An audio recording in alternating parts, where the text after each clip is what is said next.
안녕하세요. 오늘 여러분께서 보내주신 자료, 통일사상가치론, 본질과 기준 발췌문인데요. 이걸 보면서 가치에 대해 좀 깊이 파고들어 볼까 합니다. 우리가 일상에서 가치 있다, 가치 없다 이런 말 많이 쓰잖아요. 근데 막상 가치가 뭐냐 물으면 좀 애매하죠. 이 자료가 통일사상의 관점에서 가치가 뭔지 또 어떻게 생겨나는지 그 기준은 뭘로 봐야 하는지 이걸 아주 흥미롭게 설명하고 있더라고요. 자, 그럼 시작해 볼까요? 네, 오늘 살펴볼 내용이 단순히 가치의 철학적 정의만 보는 게 아니고요. 인간의 그 근본적인 욕망 있잖아요. 그거랑 가치가 얼마나 깊게 연결되어 있는지 이걸 좀 파헤쳐보는 게 핵심입니다. 특히 주관하고 객관, 이 사이에서 가치가 어떻게 딱 현실화되는지 또 더 나아가서 뭐랄까 모두가 동의할 만한 그런 보편적인 가치 기준 이게 과연 가능할까? 이런 질문을 던지고 있어서 주목할 만합니다. 그러네요. 먼저 그 정의부터가 좀 새롭게 다가오는데요. 보통 가치하면 뭐 도루로 따질 수 있는 거 이런 걸 먼저 떠올리게 되는데 여기서는 주체의 욕망을 충족시켜주는 대상의 성질 이렇게 정의하네요. 근데 여기서 중요한 포인트는 주체가 인정을 해야 한다는 거 맞죠? 네, 맞습니다. 바로 그 점이에요. 아무리 대상 자체가 객관적으로 뛰어나다고 해도 그걸 경험하는 주체, 즉 내가 이건 가치 있어 하고 인정하고 느껴야만 그게 진짜 현실적인 가치가 된다는 거죠. 그렇군요. 그러니까 아무리 예쁜 꽃이라도 내가 그걸 보고 아름다움을 느끼고 인정하지 않으면 나에게는 그냥 식물일 뿐인 거네요. 어떻게 보면 되게 주관적인 접근인데요. 하는 걸 좀 간과하거나 그냥 부수적인 걸로 다뤘다면 여기서는 욕망이야말로 가치론의 뿌리다 이렇게 강조를 해요. 심지어 이 욕망을 제대로 이해 못하면 우리가 가진 가치관 자체가 좀 취약해질 수 있다. 이런 지적까지 하고 있습니다. 와, 욕망이 그렇게까지 중요하군요. 그리고 또 흥미로운 게 인간의 구조를 이중적으로 본다는 거였어요. 성상, 형상, 이렇게 정신적인 면이랑 육체적인 면으로 나눠서 보던데요. 네, 맞아요. 성상은 이제 정신적인 측면, 형상은 육체적인 측면을 말하는 건데요. 이 구조에 따라서 목적이나 욕망도 다 이중성을 띈다고 봐요. 예를 들면 정신적인 목적, 그러니까 진선미를 추구한다거나 하는 것과 육체적인 목적, 당장 의식주 해결하는 거. 이런 게 있고 이걸 따르는 정신적 욕망, 육체적 욕망이 또 따로 있다는 거죠. 아하, 정신적인 욕망과 육체적인 욕망. 네네. 네. 거기서 더 나아가면요. 이게 또 전체 목적과 개체 목적으로 나뉘어요. 전체를 위한 목적, 그리고 나 자신, 즉 개체를 위한 목적.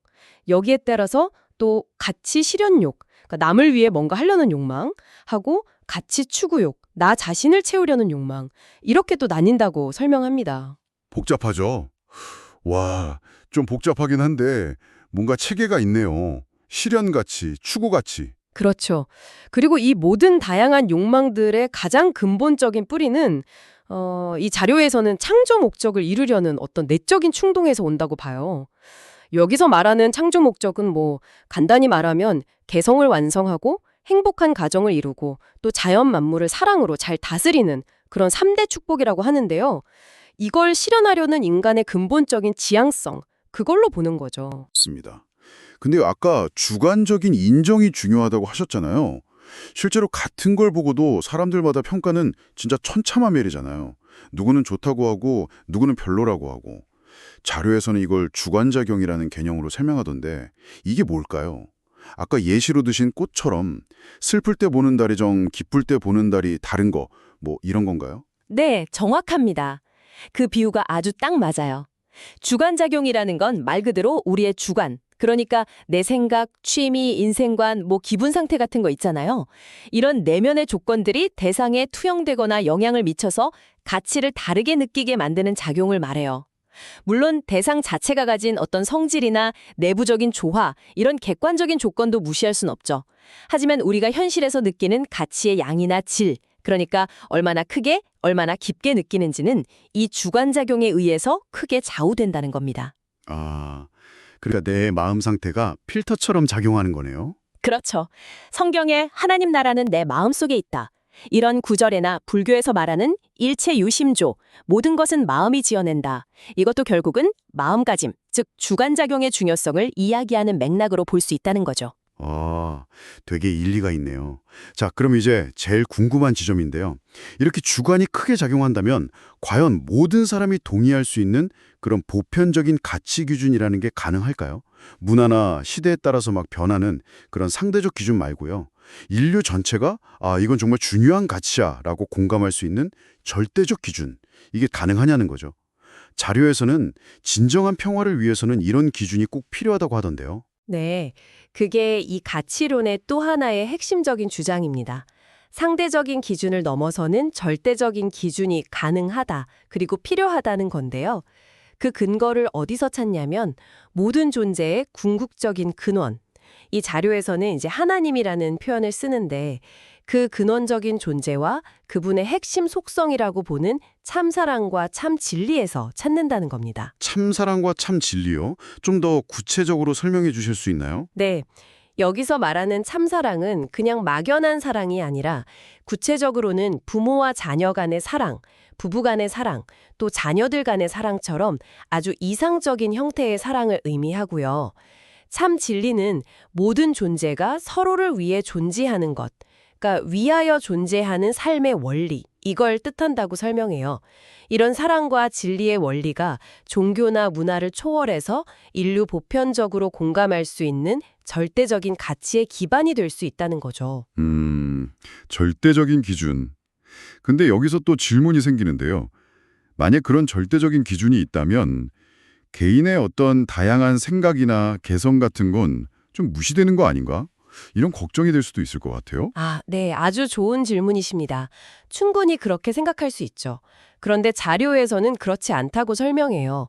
절대적 기준이라는 것이 가치의 질적인 판단, 예를 들어서 남을 돕는 것은 선하다와 같은 이런 본질적인 판단에서는 우리가 일치를 추구할 수 있다는 거고요.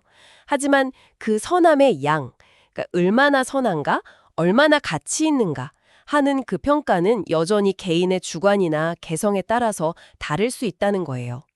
질적인 부분은 일치하지만 양적인 부분은 다를 수 있다. 네. 그렇죠. 아주 선하다, 조금 선하다, 뭐 이런 차이는 얼마든지 있을 수 있다는 거죠. 그러니까 절대 가치라는 게 모든 걸 획일화하는 기준이 아니라 오히려 개개인의 고유성을 존중하고 포함하는 그런 보편적인 가치 개념으로 제시되는 겁니다. 서로 다른 가치관들이 있더라도 이 참사랑과 참진리라는 절대적인 어떤 공통분모 안에서 조화를 이루면서도 각자의 색깔은 또렷하게 낼 수 있다. 뭐 이런 이야기죠. 와, 그렇군요. 절대적인 기준과 개성의 조화. 굉장히 인상적인데요.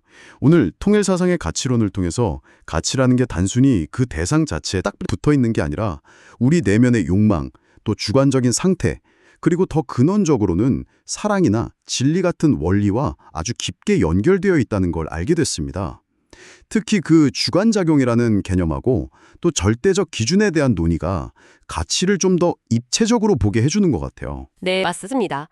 가치 판단에 있어서 상대성을 우리가 충분히 인정하면서도 동시에 어떤 보편적이고 절대적인 기준을 추구할 수 있다는 점, 그리고 그게 개개인의 고유성을 억누르는 방식이 아니라 오히려 더 살리고 꽃피우는 방향으로 가능하다는 시각은 우리가 좀 깊이 생각해 볼 만한 지점인 것 같습니다.